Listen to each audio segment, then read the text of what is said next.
We see it's working now.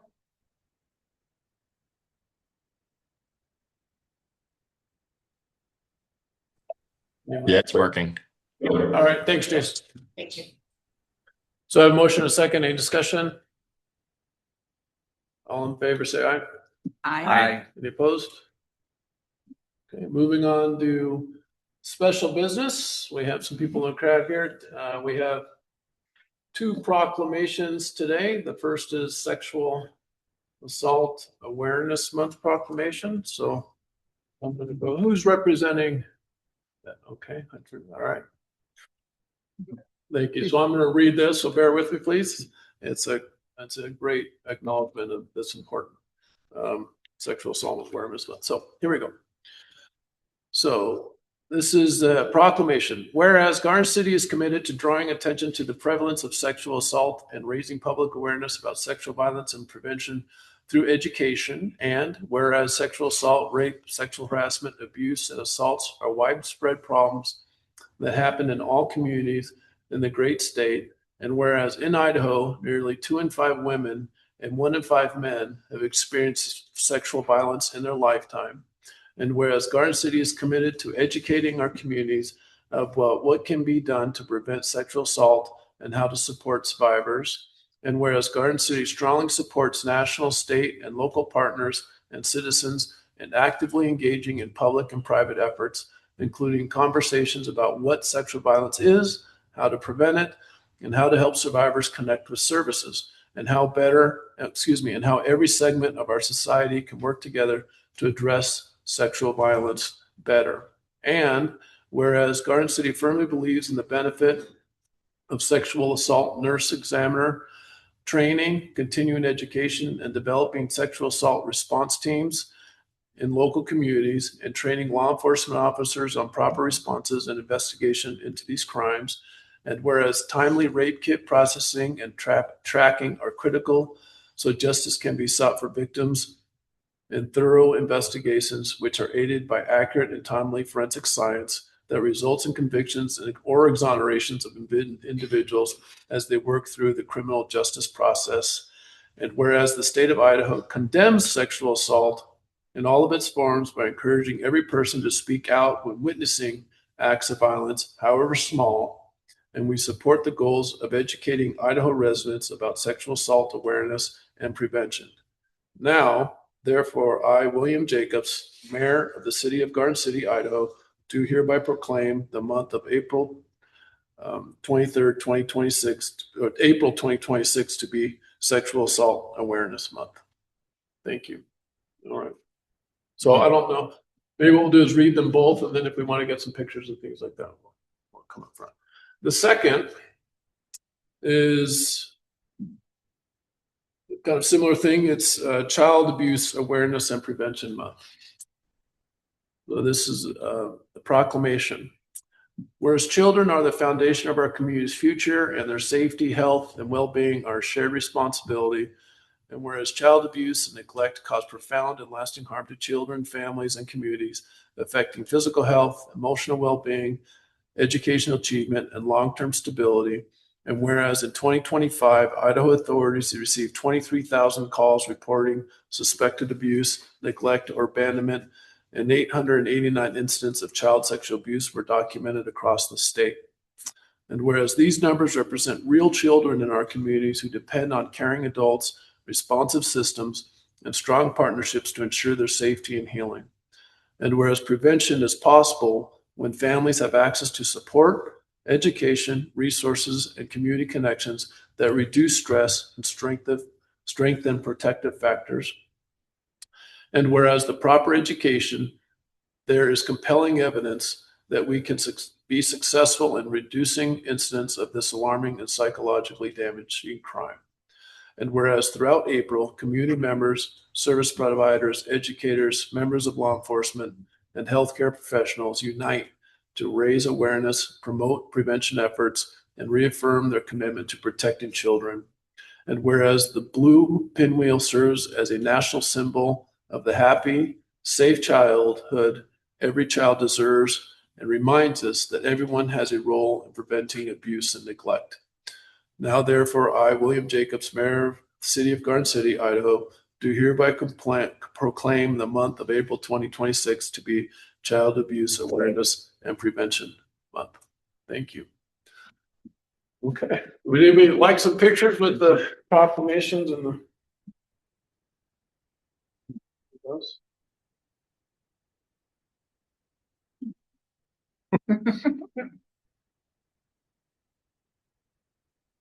Yeah, so I have and more with Director Fire, Central Solid Response Team. Thank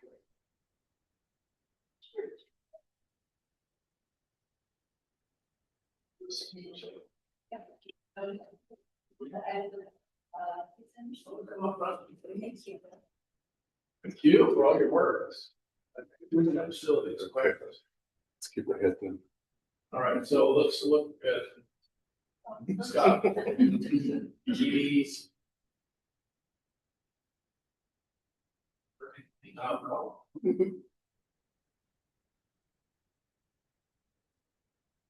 Thank you, ladies. I appreciate it. Thank you for coming. Good to see you. Thank you. Thank you. Thank you, man. Whatever. Appreciate it. Ricky, hi. Thank you. I see it. I read it. Oh, thank you. We didn't get any grocery shopping. That's It's good to get. nice of you guys. Likewise.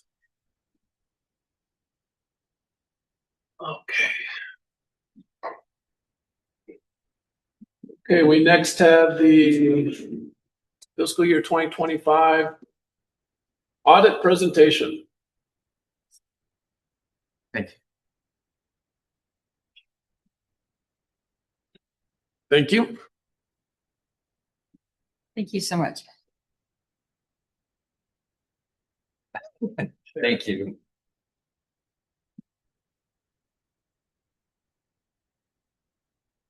Let me just stand here to this mic. Yes, please. Perfect. I don't want to touch that here. I'm Jordan Swigart from Swigart John Associates. We did the audit for your year ended September 30th, 2025. I'm going to briefly go over it. If you have questions, please stop me. I'm more than happy to go in more detail. But I'm going to start on page 4 of the bound report in front of you. It says independent auditors report on the top. This is our opinion on your financial statements. What it says is we looked at your financial statements, looked at your accounting software, tied it to supporting documents, to invoices, to debt confirmations, to bank statements, to contracts, and in our opinion, they're materially correct. And as you're getting reports throughout the year, those were accurately showing what was going on. From there, I'm going to jump forward to page 9. This is your balance sheet for your governmental funds. So the general fund, your development services, and your library debt service fund. The general fund, you ended the year with about $7.3 million in the bank. You had prepaid items there, 17,000. Most of that's just insurance, that the insurance period is a little different than your fiscal year. After that are some receivables. Property tax receivable, that's just back property tax that was still to owe to you, about 120,000. Accounts receivable, just a little miscellaneous accounts receivable there. Due from other governments, 471,000. Most of that is state sales tax that you get in October. That's for that last quarter of the fiscal year. Franchise fees, or the franchise fees you charged, about 123,000 owed there. And then a little bit of grant and interest receivable. On the liability side, accounts payable, that's just timing of invoices. Accrued payroll of 312,000. That's September's payroll that was paid subsequent. Compensated absences payable, 58,000. That's vacation time paid out. And then unearned revenue of 1.9 million. That's ARPA funds that had not been spent as of the end of the year. And development service ended with about $713,000 there. And then the debt service fund, you'll see that zero. That fund money just comes in and goes out to pay on the bond there. So nothing there. Any questions on those? Jumping forward 2 pages to page 11. This is the income statement for those funds. So the third line from the bottom there is net change in fund balance. It's kind of the net income. So the general fund was able to increase its reserve by about $180,000 for the year. So it ended with a reserve of about 5.5 million, which a lot of times we'll look at your reserve versus what an annual operating costs are. So you spend about 10.3 million in that fund. And we like to see your reserve at the lowest for 3 months, a quarter of that, anywhere up to a whole year's worth. Somewhere in that range is where we'd like to see it. So you're about a half a year worth of operating in reserve, which is a good spot. Not so much that you're just sitting on excess money, but enough that if a property tax payment was late or something, you'd still be able to operate. The Development Service Fund spent about $282,000 more than it spent, decreasing its reserve. And in those types of funds, that's normally what we see as money comes in, it builds up there, and then you spend more than you have to do those long-term projects. So that's what we expect to see there.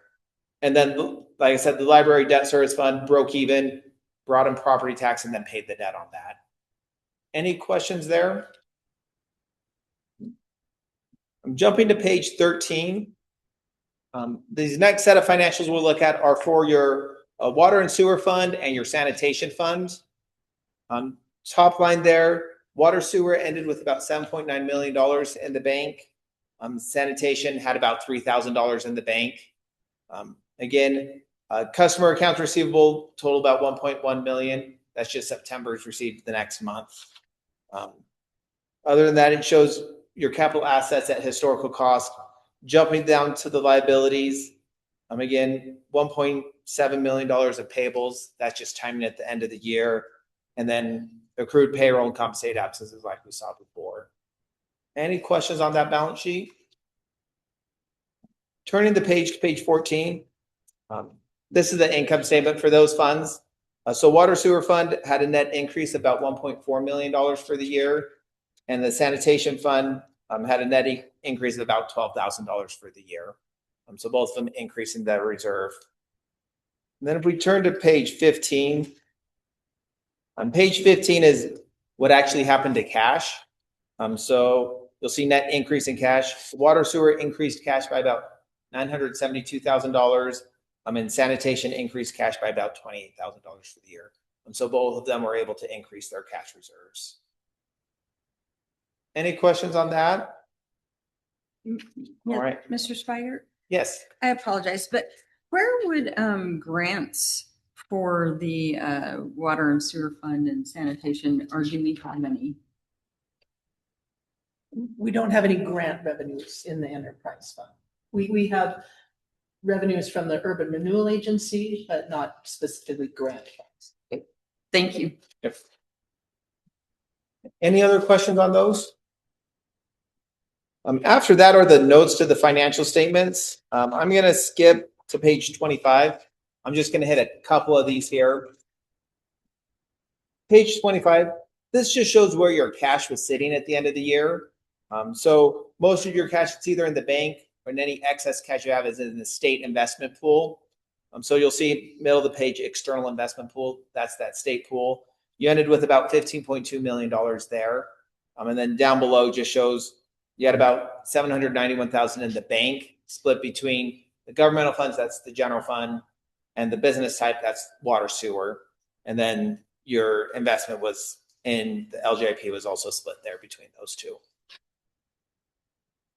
From there, I'm going to skip forward again quite a few pages here, all the way to page 31. The next few footnotes here, disclosures we're going to touch on, are just show some more long-term liabilities of the city. Footnote 6, compensated absences. This shows vacation time and sick time that employees of the city have accrued, but had not been paid to them at the end of the year. So the vacation, you started with about $390,000, ended with about $418,000. So a little bit of an increase. Most of that's just due to raises and wage increases there. Can't talk. And then sick time, you had about $1.3 million worth of sick time at the beginning of the year. That actually went down to $1.2 million. So some of that was being used. Jordan, if you wouldn't mind just explaining, historically, we have not had to record the sick leave. This is a new rule that came out by the Government Accounting Standards Board. As you're aware, we do not pay out for sick leave. If someone leaves, the sick leave just goes away. But because of this new rule, we're required to disclose this number. Yeah. So yeah, the vacation is, and that's why we broke them up, is because vacation is more of an actual liability that if employees were to leave, that would be paid out. That Sick leave, that's just a balance that is there, but really it's more of an operating expense because they're going to use that throughout the year as they earn it and use it. Again, it's a new accounting standard that it was implemented this year, but something to be aware of that is there, that employees do have that sick time. Any questions on that? All right, from there, I will jump forward to page 33. We touched on the library bond fund earlier. This just shows the activity on that bond. You can see it was paid off. The final $65,000 was paid off for the year. So that bond has been closed and is done. And then there are no other long-term obligations that the city has. From there, I'm going to skip forward to page 39. These next two reports, this shows in the general fund, in the development fund, what was budgeted versus what actually happened. So the general fund, you budgeted to bring in $10.4 million. You ended up bringing 9.1 million, or about 1.3 under budget. Part of that was anticipated some of the urban development projects would be done and passed over to you. That did not happen, so that revenue wasn't passed over, causing you to be under budget there. On a similar, you'd budgeted to spend 12 million. You spent 10.3, or 1.7 under. So again, some of those projects weren't done, so that expense wasn't outlaid there. And then turning to page 40, this is the development service fund. Here you budgeted to bring in $479,000. You brought in $720,000, or about 240, in addition to what you had budgeted for the year. So some more funds came in than were anticipated. And you budgeted to spend $1 million. You spent $1 million. You're about $20,000 under budget. Part of that was a part-time position wasn't filled, causing that to be under budget, but pretty much on budget there. So in that fund, you'd plan to spend $540,000 of your reserve, and you ended up only having to spend $282,000 of the reserve for the year. From there, I'm going to skip forward to page 45. So in the state of Idaho, all government entities, when they get an audit, in addition to just looking at the financial numbers, we also look at controls over financial reporting. There, really what we're looking at is more than one set of eyes looking at everything. Our invoices being reviewed and approved before they're paid. Our bank statements being reconciled timely, and are those being reviewed? Our time cards being signed off by supervisory. Are there good checks and balances in place? And in all the samples we pull random invoices, bank statements, time cards to make sure that's being done. We did not see any issues. We saw where those controls were in place and operating as designed, so we did not have anything to report there. So overall, a good, clean audit report. Really no issues on our side. Everything we requested was provided to us. We were able to get answers to all of our questions and had no issues in doing the audit. So I know that's a whole lot of information there. Any questions for me? I'll offer, like I always do, my number's on top of both of those letterheads there. Feel free to reach out if you are reviewing it later and have questions. Otherwise, you'll want to just make a motion to accept the audit report, and we're good for another year. Do I have a motion to accept the audit report? Mr. Mayor, I move to accept the audit report for the year ending September 30, 2025. Second. Oh, go ahead. Second. All right, we have a roll call, please. Councilmember Carver Herbert, Yes. Councilmember Jorgensen, Yes. Councilmember Page, Yes. Councilmember Rasmussen. Yes. Great, thank you, sir. Thank you. Thank you. If you have any questions, please let Lisa know where all the accounts. All right, thank you.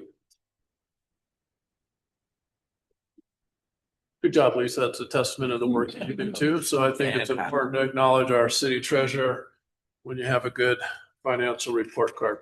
Thank you. Item 4, Development Services Department Notice of Decisions. Council President Page. Yeah, council members, the standard here is harm to the city. Does anyone need to call out a notice of decision for review? No. Mr. Mayor, we will leave it as it stands. Great, thank you.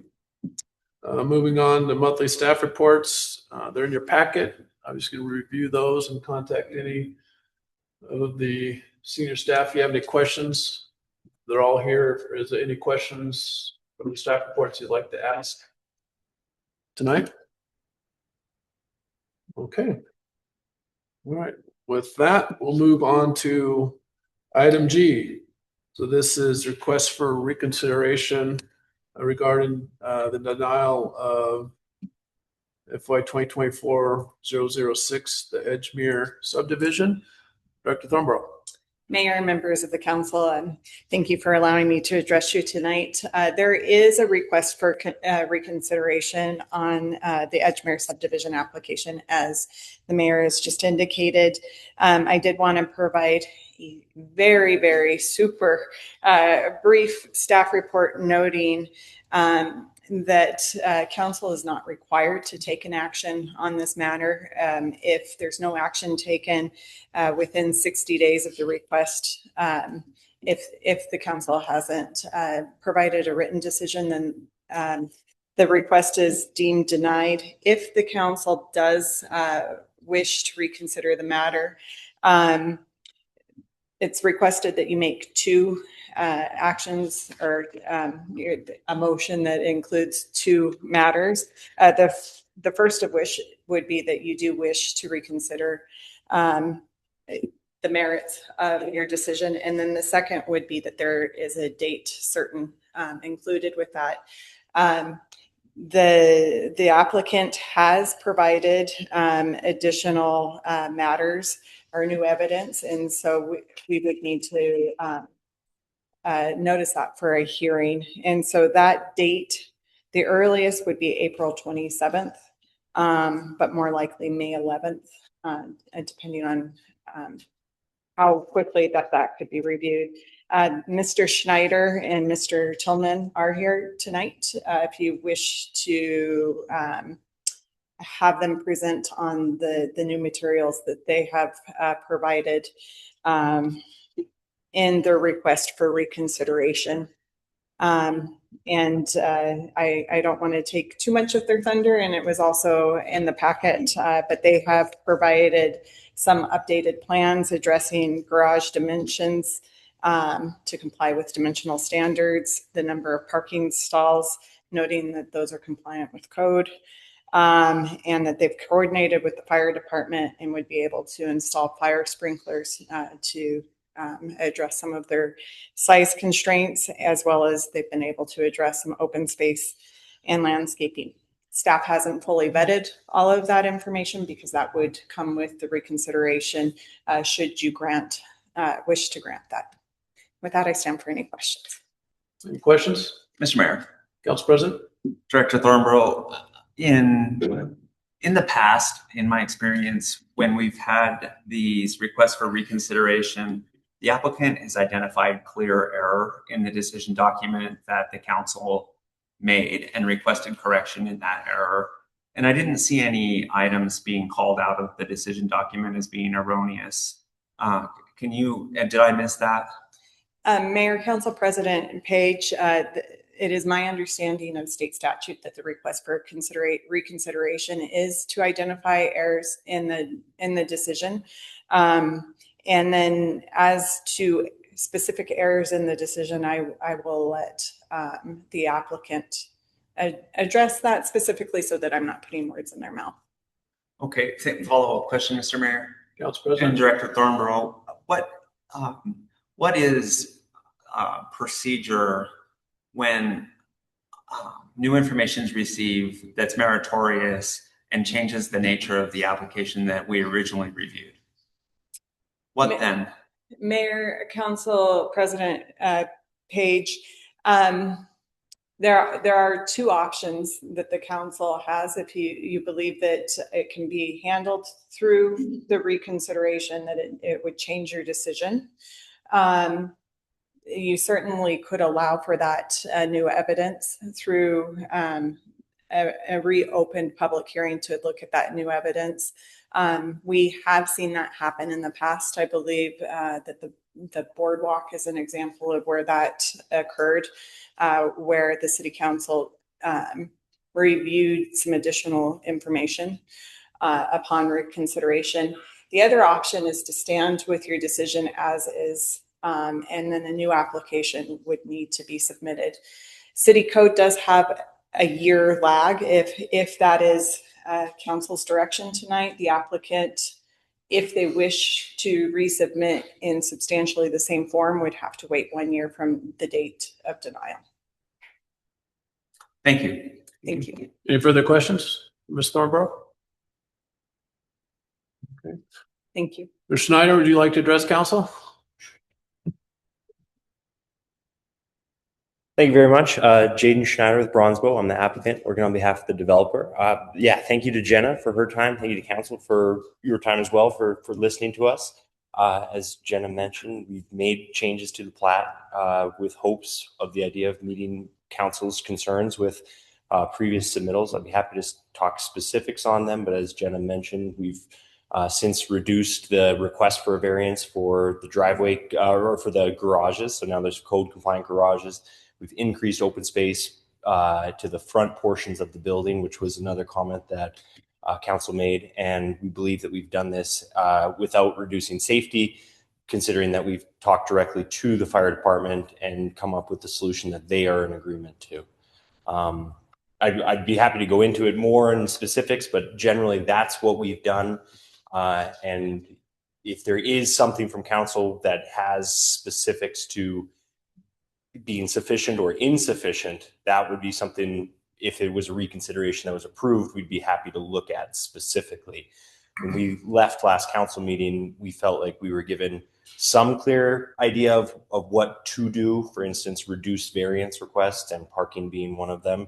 And we feel like we've met that. But if there are other requests or specific concerns, it'd be beneficial for the applicant or the developer to have very specific idea of, if there is a safety concern, what specifically does council have for safety concern? That being said, I understand the council doesn't have to give us anything and could just stand on their denial. So we appreciate either way and just appreciate your time. Thank you. Any questions for Mr. Schneider? Mr. Schneider, Yes. thank you for being here today. I appreciate the new information that's been submitted, and I do think it's a step toward approval. I will ask the same question that I asked our director. Did you identify clear error in our decision document? I don't think that I have a good, clear error that says the council denied this project based off of this specific item. So no, I don't think that I have it. I've got a number of things that I could say in there and throw ideas out there to say, grasp at a straw to say, oh, maybe this would be it. If that's, legally binding, I'd be happy to just toss something, a dart at the map and see what sticks. But I don't think that I have something to say, council made a decision based off of this. It was erroneous. And since that, here is our request for reapplication. Okay. I just want to make sure that you understand that's our standard for applying for reconsideration. Yes. Any further questions from Mr. Schneider? Okay. Thank you. Thanks. Thank you. Okay. Do I have a motion for reconsideration? Or any discussion on the matter? First. Trying to get my things in order. Charlie's like doing the nod and the shaking his head at the same time. Non-verbal cues. So you're doing great. Any discussion on the matter? Sorry. Mr. Mayor, Council. with the permission to my fellow council members, as Director Thornborough indicated, we have set precedents previously with the boardwalk application in which we allowed a reconsideration based on clarification and through discussions, and allowed that application to come back through under reconsideration. I think there's enough here and clear diligence based on what we do have in front of us, that there's an interest and eagerness to correct the what we deemed as shortcomings in the original application. And I'm very interested to see in more detail the remedies that the applicant has developed and created. And therefore, I would move to move forward with a reconsideration of the application. For the comment, I have a second. Mr. Mayor, Council member. I think I said at the last meeting when we were deliberating on this, that on this application, that I am supportive of new development in our city, and I think I'm quite in agreement with a lot of applications on a lot of things that come before us. This application originated in 2024, and looking at the chain of events that have occurred over the past couple of years on this application, to modify it, to update it, to try and make it fit into our code, and to make it work and make it fly, make it something that city council can approve. I'm a little bit, I guess, disappointed that these updates didn't happen within that span of 2 years, that all of a sudden now, after the span of about a month, we've got these updates. So I want to be able to approve this, but at the same, or continue for a reconsideration to have that hearing. But first of all, I don't see that we made an error. It is not in my judgment that we made an error. And second, I think we need to, through maybe this application, encourage applicants in the future to make their application whole before it gets to this point. So I also want to say I may be a little open-minded on this, but at the same time, I'm confident that our decision a month or so ago, whenever that was the right one. And I would not at this time be supportive of a reconsideration. Any further comment, questions? Mr. Mayor. Councilmember? So being new into this, and basically all that I had before me was the staff memo from Ms. Thornborough that says the decision that if council determines that the decision may be in error or a written decision is otherwise inadequate, the city council should reconsider the matter.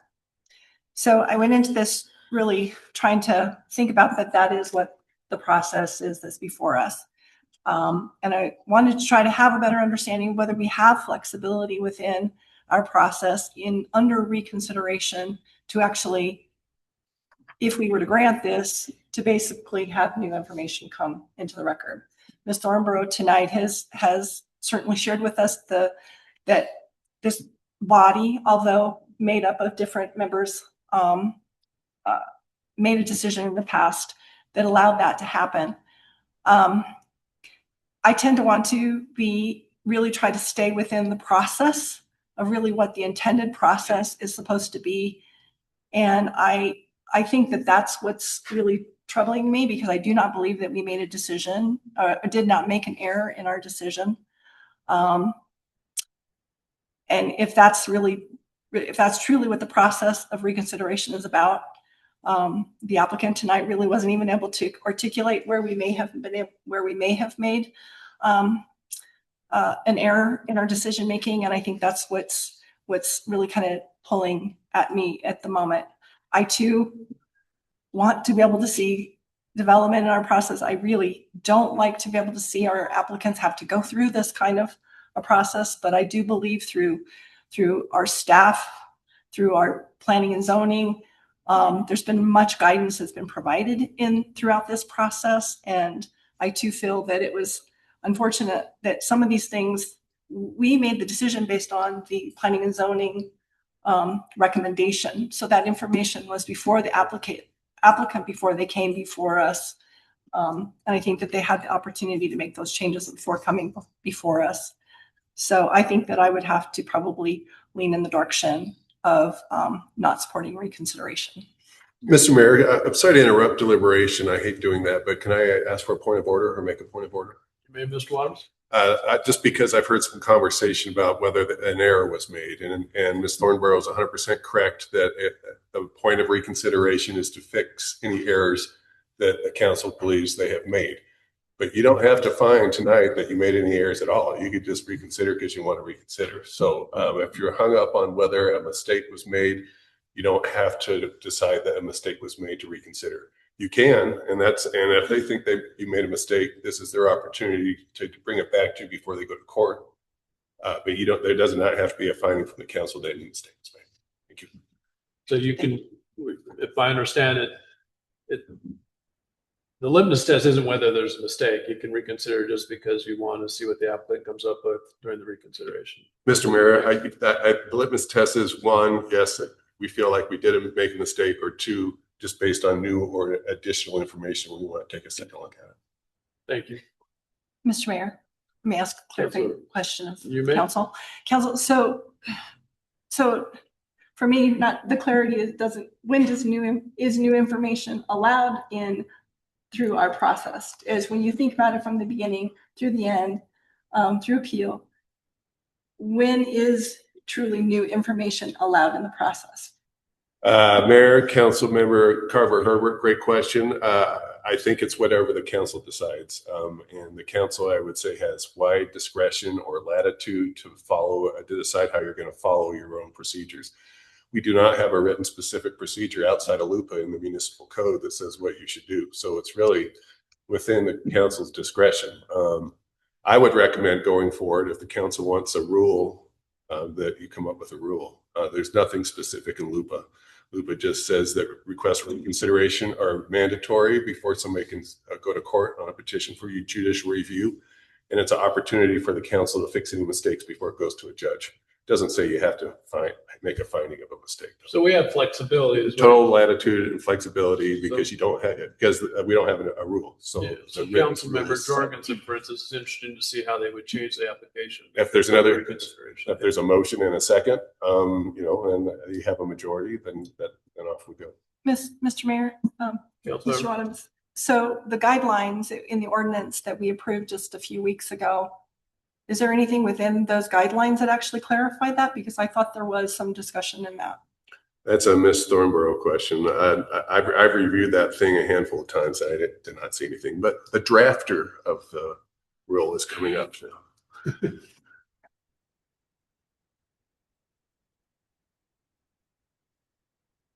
Mayor, Council, Carver Herbert, if I may have a brief moment to pull that up and look at it, I may give a better answer.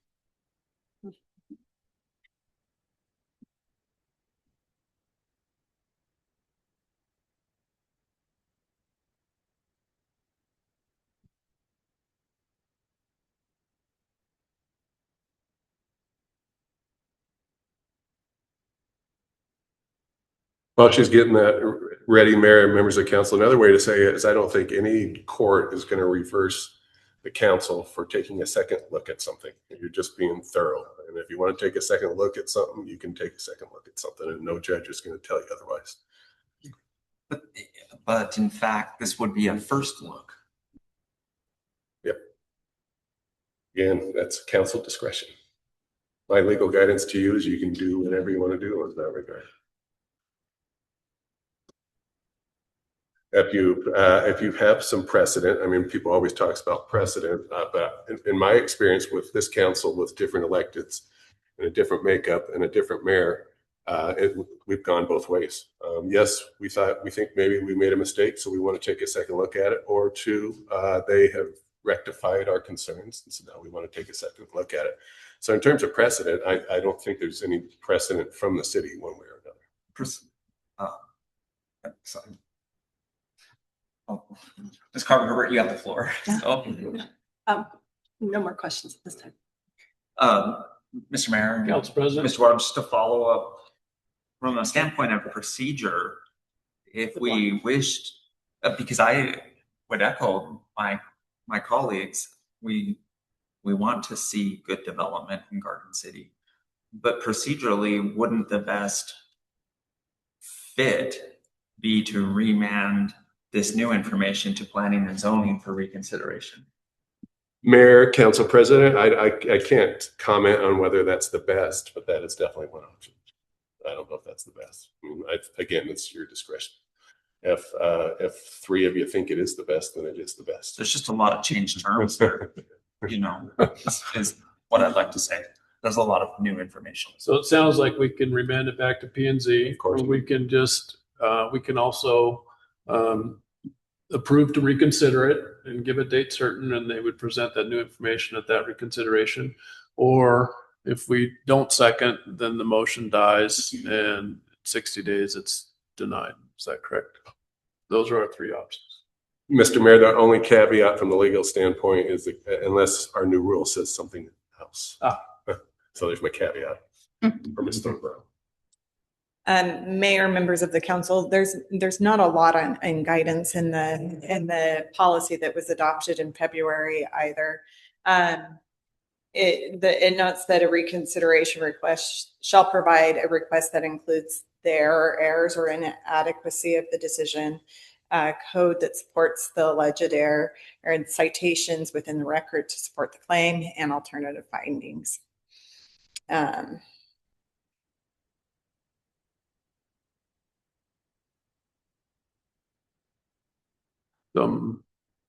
am I still correct in those three options? Mayor, I would surmise yes, that you're correct in those options. So those are three options. What is the pleasure of the council? So we had Councilmember Jorgensen made a motion to reconsider it, and if that we get a second that's approved, we would decide on a date. We can remand it to, we can amend that and remand it back to P and Z, or the motion is not seconded and it dies. Did I get that correct, Mr. Waters? I think that sounds great, Mr. Mayor. Yes. So, Mr. Mayor, Council Member Rasmussen. I would say that, I think I said a minute ago, I was open-minded. I appreciate Mr. Wadham's explanation about how to interpret the law on this, because I came into this tonight thinking there was no error in our decision when we deliberated on this, whenever that was.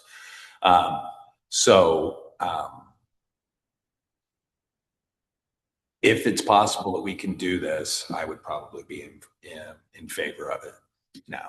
So is that a second? I'll say that, yes, that's a second. Any further discussion? Okay. Clerk, call roll, please. Councilmember Jorgensen, Yes. Councilmember Page, No. Councilmember Rasmussen, Yes. Councilmember Carver Herbert. Yes. Okay, the motion passes. And so then next is a date, and Director Thornborough, I remember you saying May 11th works best for you. Okay, so does that work for the applicant? Good, because you don't really have a choice. Okay, so let's make that, the motion is approved. And I'm sorry, I should have asked before I seconded the motion, but we talked about possibly remanding to P and Z. Are we beyond the point of discussing that, if that's the right option? Well, the motion that Councilmember Jorgensen made was to reconsider it here at the council, which was seconded and approved. Right. Whether we can change that, I'd have to ask Mr. Waddams. Mayor, council member, you would, I think for the record, you would make a motion to rescind your motion, and then people could vote on that. If the rest of the council members don't want you to rescind your vote, then you'd be stuck with it. Okay. So it'd be up to the other council members at that. Okay.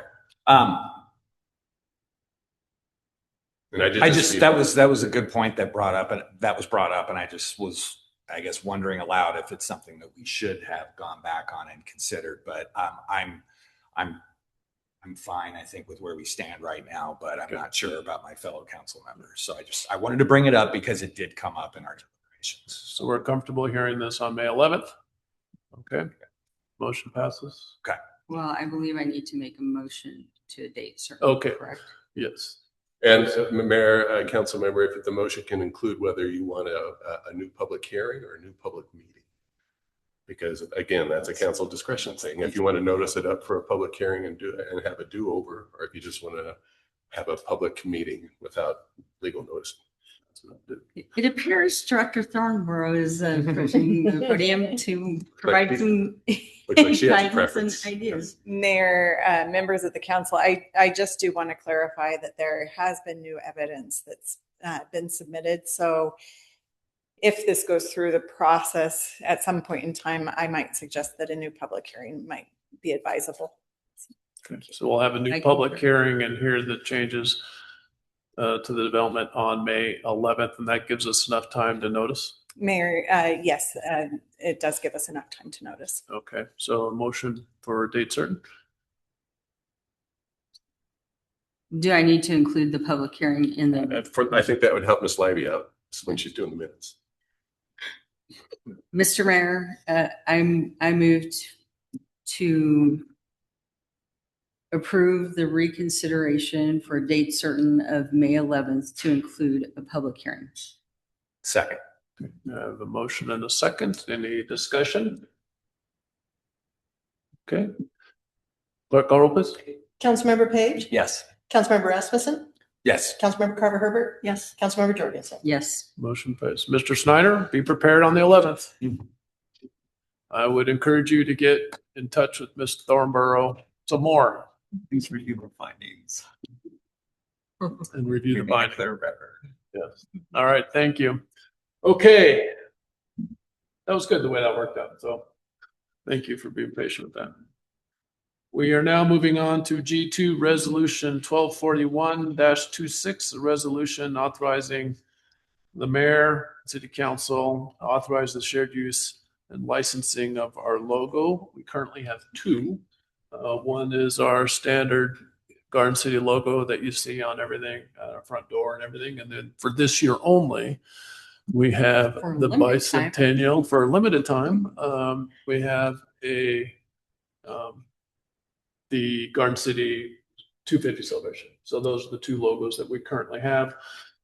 And this would, on this resolution, grant me authority to enter agreement with those. I don't know if it's appropriate for me to just kind of talk about my thoughts on this ahead of time, or do I wait during deliberations? Mr. Mayor, thanks. That's a great segue, because I just wanted to tee this up from the legal standpoint a little bit. Because what this resolution, all this does is allow the mayor, you're delegating the council's authority to the mayor on whether somebody can use the city's logo, which is fine if the council wants to delegate that. I would say that otherwise it's up to the council on who gets to use the logo, and the legal standard is there has to be a public purpose. Otherwise you get into constitutional issues. It's a public asset, the logo. It was paid for by taxpayers, and it can only be used for public purpose. It can't be used to be put on the side of a McDonald's or a Burger King or a bar unless there's a public purpose. So that's the legal standard, is whether you think there's a public purpose. I was out of town last week.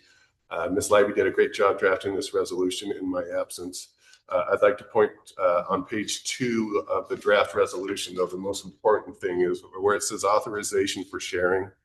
It says you're delegating your authority to the mayor to make these decisions, but the standard is provided such use is for the benefit of the city. And I think what that says is there has to be a public purpose. There has to be a benefit to the city. May I ask a clarifying question response? So my thought on this is the city logo, which is the one with the river and the tree, really, that is, it has to be a public purpose. You can't use it, for instance, a candidate wouldn't be able to use it on their website or on their flyers or things like that during the campaign season, or an individual business would not be able to put that on their door. And so it would be restricted. Is it furthering the city and the businesses of the city as a whole? And so in that case, that would kind of be my standard when authorizing the use. The question I have for the council is more on the bicentennial Garden City 250. So for those of us that were alive in 1976 during the 150-year celebration and the bicentennial, they had that was on coins, it was everywhere, right? And I personally don't have a problem if businesses, want to sell. It's a 1-year deal, right, of celebrating the nation's 250th birthday by using that logo on the door. Just, hey, celebrate Garden City 250. So I wanted to kind of get clarification from council on, I think it's pretty cut and dry on our city logo. I wanted to get your thoughts on being a little bit more liberal with the 250, because we're celebrating, our 250th birthday. It's a 1-year thing, similar to what we had in 1976 when it was our 150th. Literally, it was everywhere. Businesses had it everywhere. It was on stationery. I mean, it was a kind of cool thing, right? And so I'd hate to have this pretty cool 250-year Garden City celebration and not have it go anywhere or use it twice, right? So my personal feeling was be a little bit more liberal with that. And if people want to use the bison, I don't know what you call it, the 250-year, it's okay. But it'd be much more cautious regarding the city logo. So is that okay, Mr. Wadhams? And I'd like council's opinion on that. Mr. Mayor, the legal question is under intellectual property or IP law, that's not our logo. That's the state of Idaho's logo. And okay. they said nobody, you can't let anybody else use our logo unless you get our even if it has Garden City on it. Right. Okay. So yeah, that's IP law. So we have to get permission from the state. Yeah, and there's a whole process for that. Okay. Well, that answers that question. Never mind. So maybe they would say yes, or maybe they would say no. 2 years later. You are allowed to cut me off. No, it's a great idea, and you're right. Except for that's the extra layer. It's their logo. I just remember 1976, and that was everywhere. Sorry, Me too. Mr. Mayor, if I could take this opportunity so I can not have to interrupt again, hopefully. The other part of this resolution is in that same section where it talks about there needs to be an agreement with the person that wants to use a logo. Yeah.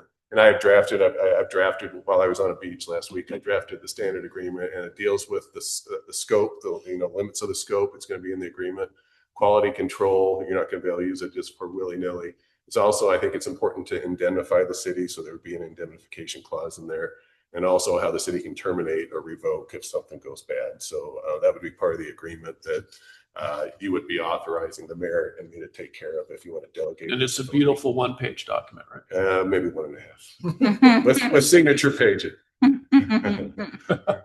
Indemnify us and be good. There's two. Can be two-sided. Yeah, 2%. Okay. All right. Well, thank you for clarifying my personal preference to allow the use of the 250 McCandle. So that solves that problem. And then we will be pretty restrictive on our city logo. It's got to be pretty special reasoning, and I would obviously consult with Mr. Wadhams, I think. But so we've heard two, Mr. Mayor. There's the soccer shuttle, and then we have Experience Garden City at the waterfront. Yeah, the boardwalk. It's similar to the Experience Garden City we had 5 years ago or more. That's the way we did that. Yeah, so if the council believes there's a public purpose. Experience Garden City 2.0, basically. That's not the action item tonight. The action item tonight is just. But yeah, those would be the two that have requested, I think, the use of our logo. And are visiting multiple. Those are community kind of deals. So. And Mr. Mayor, I can do the case law where it gets a little dicey. I'll just be I'm giving legal advice. Where it sometimes gets dicey is when alcohol's involved. Both of these things have alcohol involved. So you can do it. You can actually do it, but or we can say no. So members of the public might, take issue with that. That's a political question. They can say Garden City all they want. They just would not be able to use the logo if we decided not to grant that. Council mayor's discretion, Your Honor. Mr. Mayor, fellow council members, Council I think everybody is aware that the whole shuttle somehow ended up being my project. It was not intended to be that. It was just supposed to be my idea. However, the question came up about using the city's logo, and I actually was the one that questioned whether or not we could use it and sought to get permission. So I want that to not even be part of the consideration, because in my personal opinion, I have no burning desire to use the city's logo either way. I'm thrilled to use it. If it's inappropriate, totally okay. I will add that the Visitors Bureau uses the city's logo on everything.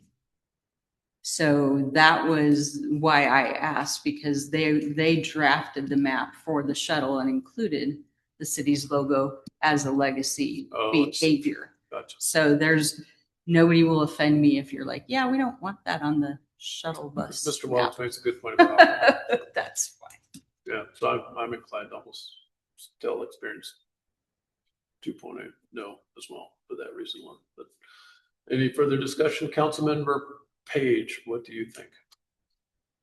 You're always very wise on these things. I just, I feel like we need to be careful about brand dilution. It's all good when it's good, but when it's bad, it looks like a tacit endorsement of the behavior. So, Yeah, that's a good point. And that's when Mr. Wobbs brought up alcohol and things like that, it kind of or changed my mind on or things like that. profanity or music that might be off brand or lots of things. It'd be granted very sparingly. So based on that, I would probably, we'd probably come up with something different. But the Visitor Bureau, I think itself they're using it for the shuttle, and so maybe we ask that they don't do that. But I don't think it's a problem for the Visitors I Bureau. think they're a subdivision of our city, aren't they? Yeah, I would consider them, No more so than the chamber. or the library. Well, the library is separate, but I consider the Visitor Bureau, it's the Visitor Bureau of Garden City, and they're there to promote the public good of Garden City. So of the city as a whole. So I think that's a little bit different. They're promoting every business. They're promoting a town. They're trying to get people to come. For clarity, that is a true statement. Whereas the chamber promotes the businesses that participate in the chamber, Right. predominantly. The Visitor Bureau. visitors. Mr. Visitor Bureau promotes the city. A little historical perspective, if I may. I have over the years, it was Councilmember Beaumont that came up with this logo. I trademarked it for the city years and years ago. There's been a handful of times where I've issued a cease and desist letter when the client, the mayor, the council asked me to. One was a cab company. That was the first one. They were using our logo. It's got Garden City Cab, used our logo. They got a cease and desist. That stopped. I think a restaurant or something tried to use it, and then some people running for political office were trying to use it. They got a cease and desist. But if somebody doesn't ask me to issue a cease and desist, like for the Visitors Bureau, then I'm not going to issue a cease and desist. Well, and I think we issued one when a political party used one. Yeah, that's an easy one. Yeah, but the Visitor Bureau is a little unique, I think. Right. That's the Garden City Visitors Bureau. That's your discretion. So in that case, I would put. So any further? Yeah. So I guess that's the discussion on the resolution. So Circling any back. further discussion? Yeah. So any further discussion on that? I don't have any issue delegating the authority to the mayor. All right. Well, any further? Yeah. So we haven't had a motion yet or a second. And so is that a motion, Councilmember Jorgensen? Yes, I would move to approve resolution 1241-26. Second. Okay. Any further discussion, Councilmember Rasmussen? Nope. Okay. All right. Clerk, call roll, please. Councilmember Rasmussen? Yes. Councilmember Carver Herbert? Yes. Oh, sorry. Councilmember Jorgensen? Yes. Councilmember Page? Yes. Okay, motion passes. And I guess moving on to H. Any unfinished business or new business? Hearing none. All right. Do I have a motion to adjourn tonight's council meeting? Mr. Mayor, I move that we adjourn tonight's council meeting. Do I have a second?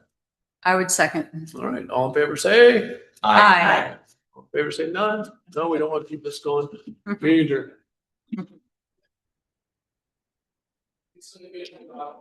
Well, thank